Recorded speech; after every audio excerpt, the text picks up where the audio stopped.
En días pasados tuvimos un diálogo, José Maracayo y yo, acerca de una entrevista, ¿no? Que le hizo, o el podcast que tenía doctor Nastra junto a su hijo.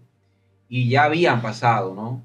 Varios días del hecho aquel en el que está involucrado doctorcito.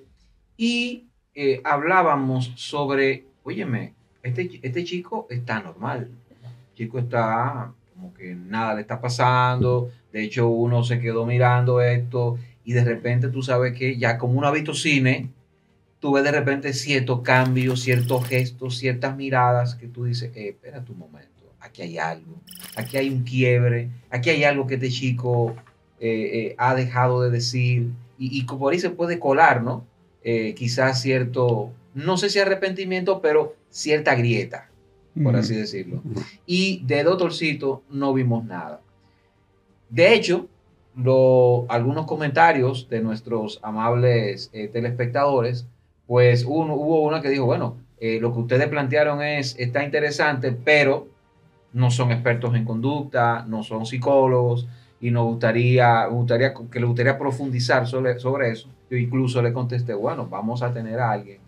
Y ese alguien ha llegado y es además de gran amigo, que quizás es lo más importante, es una gran persona, gran amigo, pero también es un neurocientífico, psicólogo, experto en la conducta, todas esas cosas. No quiero atiborrarlo de títulos, pero No, todo eso es cierto. Y más ahora, ¿no? no es el momento, no es el momento. Pero todo eso es cierto. Aquí está con nosotros el doctor Mario Sánchez. ¿Cómo le va? Bien, bien, encantado. Es cierto que la amistad es lo primero y que todo lo que tengo es verdadero, no hay ningún problema. No son tantos mis diplomas, pero son verdaderos. Sí. Y tampoco en Inglaterra. No, bueno, en Francia, sí. En realidad, no, de verdad, sí, yo estudié en Francia. Yo realmente estudié en Francia. No, pero no, certifiqué ¿cómo se llama esto? Mi diploma aquí hace muchos años, hace casi 10 años. Pero entonces, y es lo primero que dice, y todavía no tenía pacientes aquí para nada, pero me dije, mejor hacerlo rápido, y lo hice bien rápido, y lo hice. Entonces, y gracias por invitarme, al contrario, es un gusto charlar con ustedes de una actualidad muy simbólica, encuentro yo, finalmente, muy simbólica. José Maracayo. No, exacto. Decíamos que a mí me llamó poderosamente la atención poder ver a este muchacho interactuar con su padre ya luego de 13 días de haber cometido o estar involucrado en este hecho tan lamentable y que no mostraba ningún tipo, parecía como que estaba, una disociación de la realidad, es decir, ¿no? Ajá. Y eso yo me atreví a decir, dentro de mi ignorancia, dentro de los temas psicólogos, que me parecía un psicópata. Sí, es un poco sí, ok, pero... No, está bien, comúnmente se puede entender. Por eso lo traímos usted. La gente utiliza esa palabra tal vez un poco demasiado rápido. Bien. Mire, yo no... Primero, vamos a comenzar por el principio. La gente piensa que usted trae un especialista y como el especialista viene, él ve con su telescopio de no sé qué de especialista y puede descifrar. Evidentemente no es así. Poder establecer algo que se parezca a un diagnóstico o algo así, es un diálogo con el paciente que lleva muchísimo tiempo. En principio únicamente los psiquiatras tendrían la autoridad máxima de hacer ese tipo de cosas. Los psicólogos lo pueden hacer a veces porque son bien osados los psicólogos, como usted sabe, pero en todo caso no se trata de ninguna manera de tener ese tipo de diálogo. Yo no puedo decir nada certero y si lo pudiese tendría que ser la persona que recibió a este hombre, con lo cual estaría totalmente privado de palabra, no podría decir absolutamente nada. Entonces no conozco a este muchacho. Lo que le diría es que donde el tema de la realidad la idea de una disociación es efectivamente interesante en términos de, casi podría decirle, de poder promover un poco de saber que aún le costó tanto obtener, es la siguiente.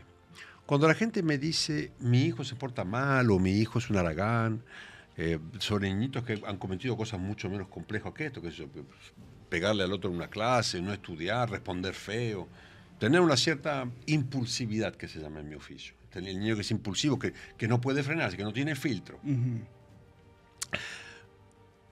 de ese niño yo siempre digo, mire, es muy simple. Si 9 de cada 10 entran en fila, más bien peinados, aunque estén cansados, se sientan, no dicen nada y se ponen a estudiar, y en general, de los 9, no 9, pero 7 van a tener una nota más o menos promedio con respecto a lo que usted les enseña de buen humor o de mal humor, no puede ser que el 10º haya tomado la decisión de ser malo, de no entrar en la línea.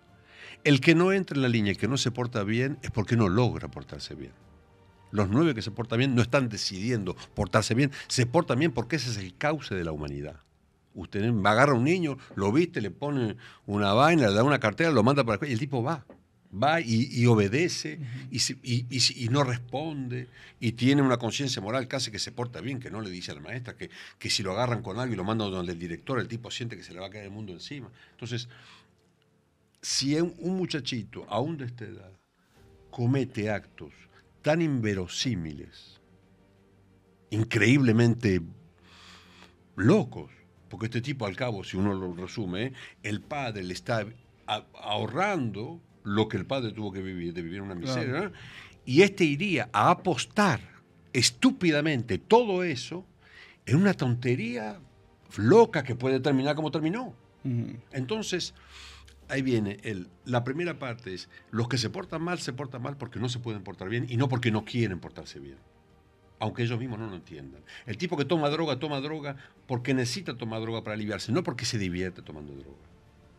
El tipo que está en una clase y que no entiende y que tiene un déficit de atención, no tiene un déficit de atención porque no quiere prestar atención. Aunque quiera prestar atención, algo de poder captar el sentido de lo que el otro está diciendo no le funciona. Entonces habla.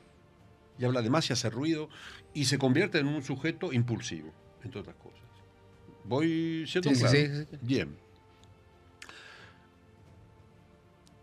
El primer punto era ese. Este muchacho probablemente tiene algo que lo empujó a cometer un acto irreal. El segundo, que es lo más sorpresivo, que tal vez comparto yo con algunos colegas dentro de lo que es el tratamiento de las adicciones e inclusive el tratamiento del déficit de atención y de un cierto tipo de retrasos o problemas de neurodesarrollo, es cuál es el estatuto de la irrealidad de esta gente. Fíjese, vamos a ver un caso simple, que es lo más claro. El gambler, el ludópata. Uh-huh. ¿Usted alguna vez se detuvo en el detalle que el ludópata hace únicamente apuestas de mierda? Improbabilísimas. Y que en general son tipos que saben un montón. Saben o sea, se apuestan ¿cómo se llama? De pelota. Uh-huh. Conocen los promedios, conocen los de 0,84, conocen muchísimo. Si los tipos siguiesen únicamente el saber que tienen, la estadística. Y con la estadística, con el saber que tienen, sí, de quién es el que volea, quién es el que batea, cuál es el equipo, cómo le fue, si apostasen lo que indica la lógica, como conocen mucho, ganarían. Sí. Lo propio del tipo que es un ludópata es que apuesta y pierde. Si ganase, no sería un ludópata, sería un tipo millonario. Uh-huh. Y ludópata. Millonario y ludópata. Pero nadie se quejaría, nadie le enviaría ningún tratamiento. ¿A quién le juego? Le pedirían datos, ¿entiendes? Le dirían, ¿a quién? Entonces, lo propio del ludópata es que apuesta y pierde porque la apuesta que hace es imposible. Entonces, voy a apostar a que si el tipo en ese momento se le cae un aro y que entonces la mujer lo está mirando, entonces lo desconcentra al otro y que el otro le dice algo, en ese momento cuando tira la pelota, entonces va a ganar el otro. Y el que lo imposible y es un millón contra uno. El estímulo es lo imposible. No, el estímulo imposible no. Hay irrealidad. Está controlando una cierta relación, una cierta conexión con la irrealidad, con su propia irrealidad. Entonces, si tengo que hacer, este muchachito ni siquiera tiene la realidad de lo que probablemente pasó alrededor de él, por lo menos, no necesariamente que esté implicado, no sabemos qué es lo que hizo, qué es lo que no hizo, pero pasó esto alrededor de él. Hubo esta marca de la muerte que pasó alrededor de él y no se veía ningún tipo de cambio y no se veía. Entonces, yo puedo suponer que este muchachito que se encuentra en esa situación y que se comporta como se comporta, probablemente está en una cierta impulsividad, y a la gente que tiene este tipo de impulsividad les pasa que tienen con la realidad un contacto muy que parece que estuviesen todo el tiempo aquí, usted se da vuelta y el tipo que le dijo que nunca más la cocaína, que entendió que esta vez, se da vuelta y va ahí, pide cocaína en la puerta. Sí. ¿Entiendes? Y se lo dijo aquí, hace un minuto, con una cara tan decidida, tan clara, y él mismo le dice, pero es que cuando te lo dije era verdad. Y hay algo de irrealidad que lo... Entonces, luego podemos ver cuál es la función del producto, por qué va a buscar el producto, y en qué medida el producto justamente es algo que le permite de volver a tomar contacto, de una cierta manera, locamente, con lo que él piensa que es la realidad, o lo que él siente que es la realidad. Contrario, no es para perder. Desde hace años se dice que la gente toma drogas para salirse de la realidad. Y yo tenía pacientes que me decían, pero yo tomo cocaína para poder contarle historias a mi hijito de cuando se van a dormir, porque si no me enojo, no puedo. No puedo estar ahí, me pongo demasiado ansioso. En cambio, tomo eso, le cuento la historia, estoy calmado, estoy de buen humor, estoy bien. Termina la historia y después empieza mi noche, ya será lo que será. Pero para poder, la primera línea de cocaína era para contar la historia al niño, no era para irse de juerga. Los otros días estaba yo analizando, yo no soy psicólogo ni nada de eso, pero estaba yo pensando en que cuando un niño recibe todo por parte de su familia, sobre todo del padre, es decir, todo lo económico, lo material, y además la educación, valores, principios y demás, que dice el papá del muchacho, que le daba a su hijo, yo decía, bueno, si supongamos que sea verdad todo lo que él dice, ¿no? Que le da todo. En el niño, en el doctorcito, había algo, había un vacío. Eso es lo que yo dije. Había un vacío, había una ausencia de algo que solamente él sabía y que cuando se reunía con sus amigos, salían esas cosas que lo identificaban y que lo hacían sentir en la realidad, que lo hacían sentir que él era parte de, o que lo hacían sentir un hombre, que lo hacían sentir un varón importante o con cierto poder. Por eso es que tiene tanto este sentimiento o esta sensación que entonces empieza a delinquir. Después me pongo a revisar su Instagram y veo que en varios videos él pone o describe, tengo todo, me dan todo, pero yo estoy deprimido, me siento solo. Entonces, ¿de qué manera el ser humano o el muchacho a esa edad puede decir, yo voy a canalizar esta ausencia o esta depresión en este tipo de actitudes para yo sentirme bien, es decir, o sea, delinquir y hacer daño a otras personas? ¿Por qué decide eso? ¿O qué lo lleva a hacer eso? ¿Y qué va a conseguir como ente, como ser humano al hacer eso? Mire, varias cosas. Yo creo que este hombre responde, el muchachito, responde seguramente de varias cosas. El lugar del papá, le dé lo que le dé en todo caso, en términos materiales, yo creo que la filiación entre el doctor, que no es un doctor, es un doctor porque justamente no es un doctor, y aparentemente sería importante que lo fuere o algo así, y el doctorcito, nada más que la filiación, hay una especie de narcisismo, hay una especie de orgullo muy profundo, y el orgullo muy a menudo es un pésimo consejero de mierda. El orgullo, porque el orgullo está muy cerca de cosas que parecen muy... Cuando un paciente me dice está orgulloso, a mí le digo jamás, estoy contento de usted, pero nunca voy a estar orgulloso, no, muy feo. Me parece que efectivamente en la filiación había un lazo muy narcisístico entre el papá y el hijo. Eso aparece de manera muy concreta, que el papá estaba como muy enamorado de su hijo, muy gozaba mucho, y gozaba mucho un personaje de lo que vi en ese reportaje. Yo no conozco al señor, no conozco al hijo tampoco. Se ve en esa relación, vamos a decir, el papá está muy orgulloso de su hijo y juega un poco a ser el ídolo, no solamente el ídolo, sino le dice en un momento, a gastar el dinero de tu padre. Cuando Warren Buffett dice concretamente que él seguramente no le va a resolver la vida a sus hijos de ninguna manera, que sería lo peor que podía hacer para ellos. Cuando Bill Gates dice lo mismo, me parece que es un poquitito más el calibre, ¿no es cierto?, de me fue bien, claro. Es distinto. esa gente que produjo efectivamente decide con mucha lucidez darle falta efectivamente al niño, darle lo que le falta, para que le falte algo y que la falta que le falte pueda orientar su vida, evidentemente. Entonces yo puedo estar de acuerdo que efectivamente darle todo a un niño es darle un problema espantoso, porque lo está taponando, no le falta nada. Ojalá le falte mucho, le falte todo, y eso le oriente, que la falta es lo que le da forma al deseo, le da nombre al deseo, y hace que uno va avanzando de distintas maneras y que va progresando de distintas maneras. Ahora, seguramente lo más, si hubiese que buscar algo, entre comillas, nocivo, es esta cosa narcisística, entre los dos, entre ellos dos, donde el uno se propulsa en el otro y el narcisismo del lado del padre hacia el hijo es en algo muy social dominicano, si me puedo permitir, con todo el respeto del mundo, es en elogiar el tiguerito. Es que ser un tiguerito es mejor que ser un tipo serio, más o menos ordenado. Sí. ¿Entiendes? Ese modelo que cuando uno es extranjero es muy shocking. Uno llega, lo primero que dice, oh, coño. ¿Cómo poder querer poner eso en primera línea diciendo, sí, está bien? Eso efectivamente me parece que es un error. Y seguramente el papá hoy se debe estar muriendo los codos por esta misma historia. Pero en ese video, por ejemplo, hay casi una emulación. Sí, claro, si eres un tiguerito, está bien. Y me siento orgulloso de que seas mi tiguerito, ¿no? Algo así.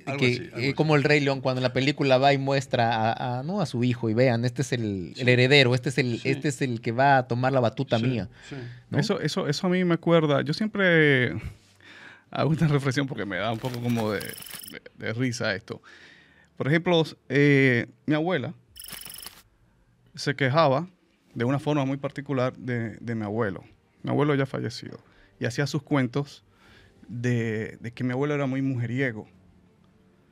Pero lo hacía de una forma, aunque supuestamente se estaba quejando, pero reunía a sus nietos ahí y no, porque me pasaban las mujeres por la puerta de la casa. Ese no era fácil. Entonces llegó un momento como que yo sentía que era como una apología a ese hombre mujeriego que la hizo sufrir y todo. Y como que ella, en algún momento, yo debe estar orgullosa de eso. Claro. Me pareció eso con la interacción del padre e hijo en ese programa.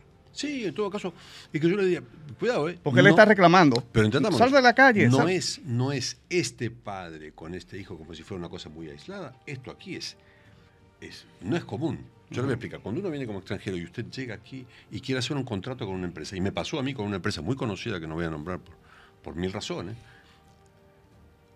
hay en este país una ley que hace que si usted, por ejemplo, dice yo quiero firmar un contrato con usted, pero la jurisdicción del contrato, esto es donde el contrato se aplica es en Inglaterra, por ejemplo, usted dice, bueno, ok, yo acepto, porque uno no quiere pasar por la justicia dominicana porque sabe que lo van a tratar más o menos mal. Entonces dice, jurisdicción inglesa. Sí, claro, le dice el tipo. Y le firma el contrato. Y luego el abogado de la otra parte le dice, bueno, vamos a pasar esto por el Banco Central, lo vamos a depositar en el Banco Central. ¿Usted sabe qué es eso? Si usted, inadvertidamente, porque es un extranjero, acepta de inscribir, porque no le explica para qué sirve inscribir un contrato en el Banco Central. El único objeto que eso tiene es que si usted como extranjero da su pasaporte y firma y acepta que inscriban ese contrato en el Banco Central, inmediatamente y de facto usted está aceptando que la jurisdicción que se aplicará a ese contrato, poco importa lo que diga el contrato, será la jurisdicción dominicana. Entonces, tiguerito, el poder judicial de este país es tiguerito. Tiguerazo. Entonces, cuando usted tiene eso, no hay que tampoco volverse loco. Este muchachito no está fuera del prototipo de lo que se anda diciendo por ahí. Este muchachito no está fuera del prototipo de que si un hombre no tiene dinero en el bolsillo, esto es, si no produce eso, es como si no tuviese falo. Y que no se puede hablar con una mujer. Yo hablé con tipos que eran perfectamente honestos, serios, de familia, y que nunca mataron a nadie, ni se metieron en este tipo de líos. Y que les parecía que no podían ir a hablar con una muchacha si no tenían con qué sacarla. Sí. ¿Entiendes? Sí. Yo hablé toda mi vida con muchachas y no tenía nada, no tenía ni para empezar a pagarle un chicle. Pero le hablaba igual, ¿qué me importaba? ¿Sí? Era una cuestión de, si ella quería y seguía y hablábamos, ya veíamos, una Coca-Cola y si hay pasta para comer, se comen pasta, sí, punto. Sí. No, pero aquí no. Casa, no tengo casa, va a ir la tuya. ¿Entiendes? Entonces, en ese punto, este muchacho no está haciendo nada que esté traicionando el modelo social en el que vivimos. Nada. Doctor, y finalmente, y algo que usted decía antes de grabar, o sea, yo estoy repitiendo las palabras que usted dijo. Esto tenía que pasar. ¿En qué sentido usted cree que esto tenía que pasar? Tomando en cuenta la envergadura del doctor Nastra, que es un ídolo de la República Dominicana, que es una persona súper, ultra, duper influyente. Sí. Mire, yo no lo conozco mucho porque yo no miro... No, pero el hecho. No, entiendo. Yo le diría, me parece que tiene, por esto mismo que estamos diciendo, hay como dos figuras que me parecen socialmente, ¿cómo decirle? Raramente representativas, extrañamente representativas. Una tiene que ver con el tiguerito y el tándem del tiguerito, digamos, el contrapié del tiguerito es la mujer chapeadora, es la mujer. Entonces, yo escucho poca radio, miro pocas cosas, pero por poco que miro en Instagram, y créanme, mi Instagram me habla mucho más de barcos y de ciencia y no sé qué, que otra cosa, pero aún así es imposible escapar a todas estas señoras que se gritan cosas todas las tardes y que se tratan de todos los nombres y que se dicen, y a los hombres que están al lado, que efectivamente están en una posición donde no son tigueritos, pero son hombres que se hicieron de la nada, hombres self-made men, y que guardan, que atesoran su indisciplina, su capacidad a no tener filtro y a insultar a todo el mundo, ¿entiendes? Entonces, es una apología, no sé, pero en todo caso, hay personajes sociales que entonces este muchacho y este tipo de acciones, este modelo identificatorio, en él es mucho más flagrante porque es su papá, pero no es solo su papá. Sí, es el modelo identificatorio. Hay un tipo que yo no conozco tampoco, pero que me llamó la atención, que entra a lugares, no sé si ustedes lo vieron, entra a negocios, se pone ropa, se va, se quiere robar las cosas. El otro día lo agarraron, creo, en un no sé cómo se llama, pero hay uno que anda... Aquí, sí, por fuera de aquí usted hace una cosa así. Digo, en Francia pasa una cosa como esta. Primero, todos estos locos hablando, no estaría nadie hablando, le dirían, pobre hombre, miren lo que está pasando, cállese la boca, déjenlo tranquilo, que haga lo que tenga que hacer, que resuelva, porque pobrecito, ¿cómo ustedes van a andar diciendo? Y están todos a los gritos insultándose los unos a los otros, uno ya ni siquiera entiende ni por qué se insultan. Entonces, vuelvo y repito, para no perderme demasiado, me parece que efectivamente de lo que estamos hablando es de un modelo identificatorio que tiene una pareja identificatoria, la chapeadora, la mujer que anda más o menos muy noná esto y que muestra, pero que dice si estoy con un hombre casado mejor para sacarle cuartos es casi un honor y ahora es así, la mujer tiene que casarse y pagar. Es una manera de vivir, yo no crecí así al menos, y hay muchos lugares en el mundo donde todavía no se crece así. Usted trae una niña francesa como mi hija de 25 años, la pone aquí, o de 28, el tipo no entiende nada y dice, mira con una cara muy rara. Y, por el otro lado, el otro modelo identificatorio es el del hombre que viene de la nada, que se construyó, que existe en muchas otras sociedades, en Estados Unidos, por ejemplo, el sueño americano y todo eso, de eso estamos hablando. Pero donde lo propio del que hizo el sueño americano es que se metía en el molde, entraba, no estaba en ruptura, no estaba reivindicando que lo que estaba viviendo, lo que lo ponía fuera de la norma, y demostrando el arraigo que tenía por la clase baja y su manera de hablar, que eso era normal, que esa impulsividad tenía que ser ley. Efectivamente, eso es local, muy local y muy actual. Cuando a un padre le dicen que has fallado en educar a tu hijo, muchas veces pudiera doler o muchas veces pudiera existir este sentimiento de la negación, porque se justifican en que yo no fallé porque mi hijo decidió, porque mi hijo ya tiene 18 años, yo le di lo que le tuve que dar antes de ser mayor de edad y él decidió hacer o descarriarse. Entonces yo no fallé. Y yo digo que cuando tú no le das una educación muy sólida a tu hijo en valores y principios y tu hijo se descarrila, me parece que si eres culpable, parte importante de que tu hijo se haya descarriado y más de esa forma. ¿En qué probabilidades hay, digamos, de que si tú le das una educación en sentimientos, en valores, en principios, también en cosas materiales, porque también van de la mano. No solamente un hijo se cría con darle valores, necesita comida, necesita cosas materiales y colegios buenos, etcétera, etcétera, pero también necesita tiempo de calidad, amor, etcétera, etcétera. Cuando tú le suministras todo eso a tu hijo y aún así tu hijo se descarrila, la pregunta, ¿qué probabilidades hay de que cuando tú le das todo eso, ese niño decida en un momento determinado a ser delincuente? ¿Qué probabilidades hay? Yo entiendo. Yo le diría primero, yo creo que fracasamos todos como padres. Todos fracasamos, todos. Más o menos duro, pero fracasamos todos. Y que por suerte, el que viene abajo nos tiene un poco de cariño, eventualmente si no fuimos demasiado estúpidos, pero es él que va a hacer su vida y cada uno de nosotros, estoy totalmente seguro, ni siquiera les pregunto, hizo su vida con una mejor o peor relación con el viejo, con el padre, con el... Pero lo propio de la experiencia es que no se puede transmitir, y lo propio de lo que pasa con un padre es que puede ser una orientación, pero nunca va a ser un amigo. Lo decía Sábato, lo decía Sábato, usted decía, un padre no puede ser un amigo, un padre no es el lugar de la amistad. La amistad es otra cosa. Y la amistad nos guía, la amistad nos ayuda, la amistad nos sostiene cuando estamos flaqueando, no el padre. Entonces, hay algunos padres que lo hacen mejor que otros, seguramente, que les salen más. Hay algunos hijos que son más inteligentes y lúcidos que otros, pero en general esa pareja está hecha para fracasar un poco. Y no es malo decirlo, y Lacan lo decía, no hay buen padre. No hay buen padre. Y no era una tontería realmente. Ahora, luego, los ideales, eso sí. Porque en el fondo el ser humano vive con una vocecita que lo critica, ¿no es cierto? Que le hable, que le dice, ¿ah? Pero esa misma vocecita es la que lo inspira. Dice, no, pero por aquí. Sí, esto sí, esto no. Por aquí, mira por aquí. Esto es lo que tú tienes que hacer. Y cómo te tienes que comportar. Y que te va acompañando. Y esa voz es el padre, es la madre, pero sobre todo la madre, ¿no es cierto? Pero también el padre dentro de la cabeza. La orientación, el ideal, los valores. Los valores que un ser humano persigue.